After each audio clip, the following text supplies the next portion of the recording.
tuna steak. Malaman, may tuna na tayo din. Season lang natin ng pepper, salt, lemon, konting seasoning. Mix lang natin. Marinate lang natin mga 30 minutes. Yan naman. Mix tuna. Gawin natin naman.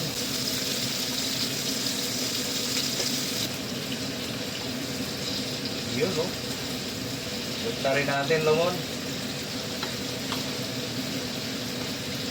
Lagyan natin ng garlic lemon. Mas marami, mas masarap. Sauce lemon. Oyster sauce at saka soy sauce po lemon.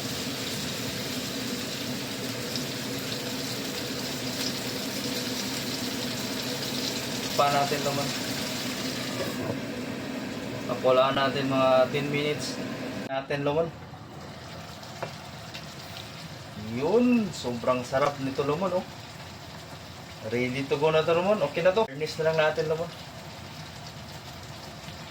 Tuna steak.